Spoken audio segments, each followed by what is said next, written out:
हम लोग आज समझेंगे कि कोऑपरेटिव सोसाइटीज़ या कोऑपरेटिव ऑर्गेनाइजेशन किसे कहते हैं। सहकारी जो संस्थाएं संगठन हैं वो किस प्रकार के संस्थाएं होती हैं। तो सहकारी संघ का शब्द से ही यहाँ पे हम लोग मालूम है सहकारिता, माने एक दूसरे की मदद के लिए जब हम लोग कोई काम करते हैं तो इसको बोलते हैं कॉपरेशन या कोऑपरेटिव। तो इसकी जो उत्पत्ति हुई है शब्द की कॉपरेशन से हुई है, यानी आपस में जो सहयोग होगा उससे, अगर या इस प्रकार से कहें कि सहयोग करने के उद्देश्य से अगर कोई हम काम करते हैं तो उसको बोलते हैं कॉपरेशन या कोऑपरेटिव। तो अगर कोई व्यावसायिक संस्था भी है, नहीं यहाँ पर हम लोग व्यावसायिक संस्थाओं के बारे में ही समझ रहे हैं, अगर कोई हम ऐसा काम करते हैं जो लाभ के उद्देश्य से नहीं हो बल्कि एक दूसरे के सहयोग करने के उद्देश्य से अगर किया जाए तो ऐसे संगठन को हम लोग बोलेंगे कोऑपरेटिव ऑर्गेनाइजेशन। ऐसा कि इसका डिफिनेशन यहाँ पे परिभाषा यहाँ पे लिखी गई है, cooperative society is a voluntary organisation. इसका मतलब क्या हुआ कि ये कोऑपरेटिव ऑर्गेनाइजेशन जो होता है, सोसाइटी जो होती है, वो ऐच्छिक संगठन है। देखिए यहाँ किसी का दबाव नहीं होता है, कोई भी व्यक्ति स्वेच्छा से सम्मिलित होकर के कोई काम कर सकता है। तो एक cooperative society is a voluntary association of individuals, व्यक्तियों का एक ऐच्छिक संगठन है, हैविंग कॉमन नीड्स, और उनका उद्देश्य क्या होता है, कॉमन होता है, सामान्य उद्देश्य को प्राप्त करने के लिए, हु ज्वाइन हैंड्स, अब एक दूसरे की मदद करने के लिए, for the achievement of common economic interest, जो उनके बीच जो सामान्य आर्थिक हित होगा उसको प्राप्त करने के लिए अगर व्यक्ति मिलकर के भी काम करते हैं तो इसको हम लोग बोलते हैं सहकारी संस्थाएं या सहकारी समितियां कहेंगे। इट्स एम, अब इसका उद्देश्य क्या होता है, its aim is to serve the interest of the poor sections of society. अब जो समाज के जो पिछड़े और गरीब वर्ग के लोग हैं उनको क्या करना है, जो पुअर सेक्शन जो है उनका जो serve the interest of the poor sections, जो समाज के बीच में जो गरीब व्यक्ति हैं या जिनके पास संसाधन कम हैं, तो उनको जो है सहायता प्रदान करने के उद्देश्य से ये काम किया जाता है through the principles of self help and mutual help, एक दूसरे की सहायता से, और जो इसका सिद्धांत है खुद मदद करने के उद्देश्य से, इस सिद्धांत के आधार पर अगर कोई काम करते हैं तो इसको हम लोग बोलेंगे कोऑपरेटिव सोसाइटीज़ या कोऑपरेटिव ऑर्गेनाइजेशन कहा जाएगा। तो सामान्य शब्दों में अगर हम लोग इसको और एक्सप्लेन करने की कोशिश करें, समझने की कोशिश करें, तो जब कुछ व्यक्ति मिल करके, अब यहाँ पे देखिए सहकारी समितियों में कम से कम 10 व्यक्तियों का होना आवश्यक है, जिसको हम लोग आगे समझेंगे भी कि कम से कम कितने व्यक्ति होते हैं। जब कुछ व्यक्ति या 10 या उससे अधिक व्यक्ति मिल करके सामान्य उद्देश्य को प्राप्त करने के लिए अगर कोई हम काम करते हैं जिसमें लाभ का उद्देश्य नहीं होता है, एक दूसरे को मदद करने के उद्देश्य से जब कोई काम करते हैं तो इस तरह के कार्य को हम लोग बोलेंगे सहकारी समितियां या सहकारी संस्थाएं बोलेंगे हम लोग। अब इसके कुछ हम लोग कैरेक्टरिस्टिक्स या विशेषताएं देखेंगे, क्या क्या विशेषताएं होती हैं। मैंने यहाँ लिखा वॉलंटरी एसोसिएशन, स्वैच्छिक संगठन है ये। स्वैच्छिक संगठन का अर्थ क्या होता है कि यहाँ पर जो व्यक्ति होते हैं वो दबाव में काम नहीं करते हैं, स्वेच्छा से आकर के सम्मिलित होते हैं, मेंबर्स बनते हैं, सदस्य बनते हैं और फिर काम करते हैं। रजिस्ट्रेशन देखिए इसका नेसेसरी है, यहाँ बोला गया है कि अनिवार्य रजिस्ट्रेशन होना चाहिए, यानी बिना रजिस्ट्रेशन के हम सहकारी समिति के रूप में कार्य नहीं कर सकते। इससे एक ही व्यापार होता है, यहाँ तक साझेदारी होता है, साझेदारी में भी देखिए रजिस्ट्रेशन अनिवार्य नहीं है, ऐच्छिक है, आप चाहें तो करा सकते हैं तो नहीं करा सकते हैं। लेकिन सहकारी समिति में देखेंगे तो सहकारी समितियों के लिए उनका रजिस्ट्रेशन कराना अनिवार्य होता है। किसके थ्रू होगा, कौन सा एक्ट है, तो यहाँ मैंने लिखा है अंडर कोऑपरेटिव सोसाइटीज एक्ट 1912 के अंतर्गत जो है इसका रजिस्ट्रेशन होता है। देखिए कम से कम कितने लोग होंगे, सहकारी समितियों के लिए कम से कम 10 व्यक्तियों का होना अनिवार्य है। अधिक हो सकते हैं लेकिन कम से कम कितने होंगे, तो 10 से कम नहीं हो सकते हैं। अब अधिक कितने होंगे, तो अधिक का उल्लेख नहीं बताया गया है कितने हो सकते हैं, लेकिन अब कोई सहकारी समितियाँ स्थापित किया गया है तो इसकी पूंजी जो होती है ना वो अंशों में विभक्त होती है, ध्यान रखेंगे, कंपनी टाइप से। तो अंश में जितने अधिकतम जितने अंश होंगे उस सीमा तक हो सकते हैं। अब लेकिन ये हो सकता है अगर किसी सहकारी समिति में मान लिया 500 अंश हैं उसके पास, तो मेंबर्स 500 तक हो सकते हैं। हर व्यक्ति अगर एक रखेगा तो 500 हो सकते हैं, लेकिन कम से कम 10 होंगे, और अगर चाहें तो 10, 15, 20 या 25 लोग मिल करके ही उस समस्त अंशों को क्रय कर लेंगे। तो अधिकतम संख्या का उल्लेख नहीं है, लेकिन उसके अंशों की संख्या तक हो सकते हैं, लेकिन कम से कम कितने होने चाहिए, 10 होने चाहिए। अच्छा, पूंजी कौन लगाते हैं, तो सदस्य मिलकर के ही लगाते हैं। यहाँ पर सदस्यों के द्वारा ही अंशदान दिया जाता है पूंजी के रूप में, अंश के रूप में जितने अंश वो क्रय करते हैं उसके बदले में जो मेंबरशिप जो फीस होगा, जो अंश का अमाउंट होगा, उस शेयर्स का जो अमाउंट पेमेंट करेंगे तो उससे ही इसको पूंजी की प्राप्ति होती है। Not for price. देखिए उद्देश्य क्या है, मैंने शुरू में ही बताया कि सहकारी समितियों का उद्देश्य लाभ प्राप्त करना नहीं होता है, अपितु क्या है कि जो इसके सदस्य होते हैं उनको लाभ पहुंचाना होता है, उनको सहायता देना होता है। तो इस उद्देश्य से यह स्थापित किया जाता है। इसका मुख्य उद्देश्य लाभ अर्जित करना नहीं होता है। हाँ, संस्था में अगर कुछ लाभ हो जाता है तो सदस्यों के मध्य ही उसको वितरित कर दिया जाता है वर्ष के अंत में, लेकिन मुख्य उद्देश्य इस प्रकार की संस्थाओं का लाभ प्राप्त करना नहीं होता है। अब देखिए यहाँ पर इक्वल वोटिंग राइट्स होता है। एक बहुत अच्छी इसकी विशेषता है, देखेंगे कि समान मताधिकार होता है। यहाँ पर जो सदस्य होते हैं, एक सदस्य को एक मत देने का अधिकार है। अंशों की संख्या के अनुसार उनको मत देने का अधिकार नहीं है। जैसे किसी ने 10 शेयर खरीद दिया तो उसके मतों का मूल्य 10 अंश के बराबर नहीं हो जाएगा।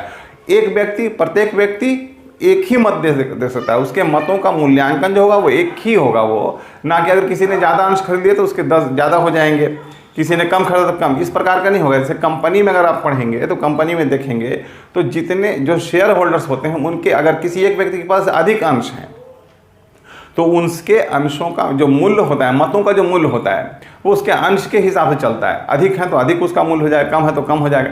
लेकिन यहाँ प्रत्येक व्यक्ति को के मतों का मूल्य एक होता है, एक व्यक्ति एक मत। यहाँ पर देखेंगे, अब देखिए इसका एक और विशेषता है, अधिकांश जो व्यापार होता है सहकारी समितियों में बिल्कुल नगद होता है, कैश ट्रांजेक्शन्स होते हैं, यहाँ पे उधार नहीं चलता है। दूसरा है प्रॉफिट डिस्ट्रीब्यूशन। मैंने बोला भी कि प्रॉफिट देखिए उद्देश्य नहीं होता है, लाभ कमाना उद्देश्य नहीं होता सहकारी समितियों का। लेकिन अगर लाभ हो जाए, मान लिया वर्ष के अंत में हिसाब तैयार किया जाएगा और कुछ प्रॉफिट हो रहा है तो वो प्रॉफिट डिस्ट्रीब्यूट किया जाएगा अंशधारियों के मध्य में, अंशों के मूल्य के हिसाब से। अब देखिए इसका प्रबंध व्यवस्था कैसे चलता है, मैनेजमेंट कैसे चलेगा। तो यहाँ पे इलेक्टेड मेंबर्स होते हैं जो डायरेक्टर्स कहलाते हैं, जो संचालक कहलाते हैं। सदस्य आपस में से ही कुछ लोगों को इसमें डायरेक्टर्स चुन लेते हैं, संचालक चुन लेते हैं और उन्हीं के द्वारा प्रायः संचालन किया जाता है। इसका जो सहकारी समिति होगा उसमें संचालन जो होता है वो संचालकों के द्वारा किया जाता है। और संचालक की नियुक्ति कौन करते हैं, तो सदस्य ही वोटिंग के आधार पर अपने मतों का प्रयोग करते हुए वे लोग चुनते हैं और जो चुने हुए जो इसके रिप्रेजेंटेटिव होते हैं उनके द्वारा ही इस प्रकार के संस्थाओं का संचालन किया जाता है। अब इसके नेक्स्ट पॉइंट में देखेंगे हम लोग क्या इसके लाभ हैं, इसका दोष है क्या है। अब देखिए सहकारी समितियों के लाभ क्या हो सकते हैं। अब लाभ देखेंगे, अब देखिए हम लोगों ने पढ़ा कि उद्देश्य क्या होता है, आपस में सहायता प्रदान करना होता है। तो जो भी काम, देखिए इसका मुख्य, देखिए अब यहाँ मैंने कुछ पॉइंट्स लिखे हैं यहाँ पे, जैसे स्टेबल एग्जिस्टेंस होता है, इसका लगातार चलने वाली संस्थाएं होती हैं। इसका अस्तित्व जो होता है लंबे काल तक चलता है, क्योंकि सदस्य आते रहते हैं, जाते रहते हैं, कुछ सदस्य नए बन जाते हैं, कुछ सदस्य छोड़ के जा भी सकते हैं। लेकिन इस तरह से अगर किसी की सदस्य की मृत्यु वगैरह से संस्था के ऊपर कोई इसका प्रभाव नहीं पड़ता है और लॉन्ग एग्जिस्टेंस होता है प्रायः इसका। लिमिटेड लायबिलिटी, जो सदस्य होते हैं इसके, उन सदस्यों का यहाँ पर क्या होता है कि दायित्व जो होता है सीमित होता है, जो उनके द्वारा पूंजी लगाया गया है वहाँ पर। तो पूंजी से ज़्यादा उनका जो है लॉस नहीं हो सकता है, मतलब निजी संपत्ति जो उनकी होती है वो सुरक्षित होती है। तो यहाँ पर देखेंगे एकाएकी व्यापार में क्या होता है, इसे हम लोगों ने पढ़ा है, समझा भी है कि एकाएकी व्यापार में दायित्व असीमित होता है, साझेदारी में भी दायित्व असीमित होता है। यानी हानि होने की स्थिति में उनकी निजी संपत्ति भी उस हानि को पूर्ति करने के लिए उत्तरदायी मानी जाती है एकाएकी और साझेदारी में। लेकिन सहकारी समिति में अगर देखेंगे तो सहकारी समितियों के अंदर जो सदस्य होते हैं उनका दायित्व उनके द्वारा लगाए गए पूंजी जो अंश परचेस करते हैं उस सीमा तक ही उनका दायित्व सीमित होता है, उनकी निजी संपत्ति बिल्कुल सुरक्षित होती है। इसका लाभ है। और यहाँ पे ईज ऑफ फॉर्मेशन, अब इसका देखिए जो शुरुआत होता है, फॉर्मेशन करना होता है, प्रारंभ करना, इसका थोड़ा आसान होता है। रजिस्ट्रेशन की प्रक्रिया होती है और रजिस्ट्रेशन में आप रजिस्ट्रेशन के लिए आवेदन करेंगे और उसके बाद आसानी से लगभग ये यहाँ पर रजिस्ट्रेशन मिल भी जाता है। भारत में इसको बढ़ावा देने के लिए इसके रजिस्ट्रेशन की प्रक्रिया को सरल ही बनाया गया है, तो सरल है, इसको प्रारंभ करना कह सकते हैं। देखिए इसका एक और है, मैंने अभी बोला कि सहकारी समितियों को बढ़ावा देने का प्रयास सरकार भी कर रही है। भारत में हालांकि उतना ज़्यादा प्रचलित नहीं है ये, लेकिन फिर भी सरकार का उद्देश्य है कि सहकारी समितियों को बढ़ावा दिया जाए। तो सरकार जो है इन सहकारी समितियों को कुछ सहायता राशि भी अपनी ओर से देती है, तो गवर्नमेंट्स का कुछ सपोर्ट भी मिलता है, गवर्नमेंट से एड्स भी कुछ प्राप्त होता है। अबोलिशमेंट ऑफ मिडिल मैन जो देखिए इसमें एक बहुत अच्छा पॉइंट है कि इसका मुख्य उद्देश्य जो होता है सहकारी समितियों का ये होता है कि जो मिडिल मैन है, जो बीच में मध्यस्थ होते हैं और अधिक लाभ प्राप्त कर लेते हैं। आप देखेंगे उत्पादक से फिर कौन लेता है तो थोक व्यापारी, और थोक व्यापारी से कौन लेता है तो फुटकर व्यापारी सामान्य व्यापार में, और फुटकर व्यापारी से फिर ग्राहकों तक पहुंचता है। तो इसमें कई स्टेप में 2-3-4 लोग अपने बीच में प्रॉफिट प्राप्त कर लेते हैं, और वस्तु क्या होता है बाजार में अंतिम उपभोक्ता तक पहुँचते पहुँचते वो महंगा हो जाता है। सहकारी समिति में क्या होता है कि सहकारी समिति में प्रायः अगर सहकारी समिति उत्पादकों से सीधा माल क्रय करके किसके अपने सदस्यों को देती है, तो जो बीच का जो लाभ होता है, जो मिडिल मैन वगैरह प्राप्त करते हैं, तो यहाँ पर लाभ बच जाता है जो उन लोग नहीं ले पाते हैं, और सीधा ग्राहकों को उचित वस्तु मूल्य पर जो है वस्तुएं उपलब्ध हो पाती हैं। अच्छे किस्म की भी वस्तुएं मिलती हैं, कम मूल्य पर भी मिलती हैं। तो आप लाभ में इन सब पॉइंट्स को भी लिख सकते हैं कि वस्तु अच्छे मूल्य पर मिलती है, कम लागत पर मिलती है, और भी पॉइंट्स आप डाल सकते हैं यहाँ पे। तो एबॉलिशमेंट ऑफ मिडिल मैन जो होता है ना, यहाँ पे जो मध्य में जो बिचौलिए होते हैं उनको समाप्त करना, देखिए इसका बहुत बड़ा उद्देश्य है और लाभ इसमें मिलता है हम लोग को। इसके कुछ दोष भी हैं, लिमिटेशंस भी हैं। लिमिटेशन में मैंने कहा, अब देखिए साधन सीमित होते हैं। यहाँ पे हम लोगों ने बताया जरूर कि भाई देखिए पूंजी ये लोग जमा करते हैं, लेकिन भारत में अभी भी मैं बोल रहा हूँ कि इसका प्रचलन नहीं के बराबर है सहकारी समितियों का। अब यहाँ पे सोर्सेज जो इनके पास पूंजी होता है, जो संसाधन होते हैं, वो सीमित मात्रा में होते हैं, बहुत प्रचुर मात्रा में इनके पास संसाधन उपलब्ध नहीं होते हैं। तो जो बहुत ज़्यादा जो लाभ होना चाहिए वो लाभ नहीं मिल पाता है इन लोगों को। इससे बड़ी मात्रा में हमने बताया कि भाई लाभ में पता है कि बड़ी मात्रा में माल को क्रय करते हैं और उनको कम मूल्य पर प्राप्त होता है, और सीधे से अपने ग्राहकों को या अपने मेंबर्स को ये लोग बेच पाते हैं कम मूल्य पर। लेकिन देखेंगे साधन ही नहीं होते हैं, उनके पास पूंजी की ही कमी होती है। तो दोष में हम लोग लिखेंगे कि पूंजी की कमी या लिमिटेड रिसोर्सेज होने के कारण ये बड़ी मात्रा में जो लाभ मिलना चाहिए हमको माल को क्रय करके और अपने जो उनके सदस्य होते हैं उनको देने का, वो प्राप्त नहीं हो पाता है। देखिए दूसरा है कॉन्फ्लिक्ट, मतभेद भी प्रारंभ हो जाते हैं। देखिए दोष में अब सदस्य के द्वारा ही संचालन होता है, उसमें से चुने हुए लोग होते हैं, तो उनके बीच क्या होता है आपस में ही क्या होता है कि कॉन्फ्लिक्ट शुरू हो जाता है, मतभेद प्रारंभ हो जाते हैं।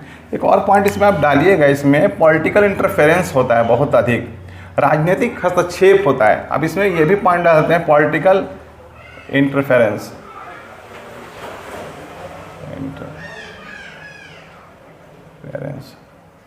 आप डालेंगे यहाँ पे राजनीतिक हस्तक्षेप, आप पॉइंट डाल सकते हैं इसमें राजनीतिक हस्तक्षेप भी बहुत अधिक होता है। दूसरा है कंपटीशन। देखिए थर्ड पॉइंट आप देखेंगे कंपटीशन।